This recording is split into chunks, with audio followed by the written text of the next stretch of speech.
తొల్లూరులో ఎన్టీఆర్ విగ్రహాన్ని ఆవిష్కరించిన కేంద్ర సహాయ మంత్రి పెమ్మసాని చంద్రశేఖర్. ఈ సందర్భంగా పెమ్మసాని మాట్లాడారు. ఎన్టీఆర్ విగ్రహాన్ని పండుగ వాతావరణంలో ఆవిష్కరించడం సంతోషంగా ఉందని తెలియజేశారు. సాధారణ ఎన్నికలు ముగిసిన 6 నెలలైనా ఇంకా ఎన్నికల వాతావరణం కనిపిస్తుందని చెప్పారు.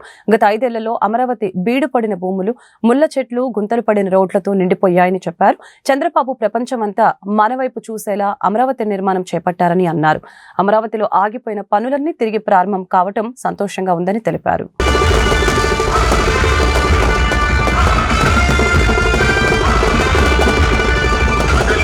నందమూరి తారక రామారావు గారు వారి విగ్రహాన్ని ఎక్కడ అయినా ఎన్నిసార్లు అయినా సరే ఇలా ఆవిష్కరించుకోవటం అనేది వీధి వీధిలో నీతి నిజాయితీ పేద ప్రజల కోసం పాటుపడే ప్రభుత్వాన్ని గుర్తు చేసేటువంటి పరిస్థితి.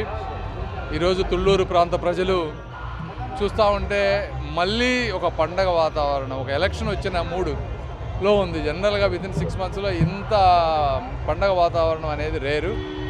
అంత ఆనందంగా ఉన్నారు ప్రజలు.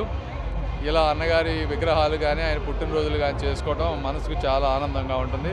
మీకు తెలుసు, అమరావతి గత 5 సంవత్సరాలు తీసుకుంటే బీడుపట్ల భూములు, ముళ్ళు పెరిగిన చెట్లు, గుంతలు పడ్డ రోడ్లు, ఈ విధంగా చెదిరిన కళలు. అలాంటి అమరావతి ఈరోజు అద్భుతమైనటువంటి రోడ్లు, ఆగిపోయిన కట్టడాలన్నీ మళ్ళీ ముందుకు వెళ్ళటం, 15,000 కోట్ల రూపాయలు, ఇవన్నీ చంద్రబాబు గారు పట్టుదల.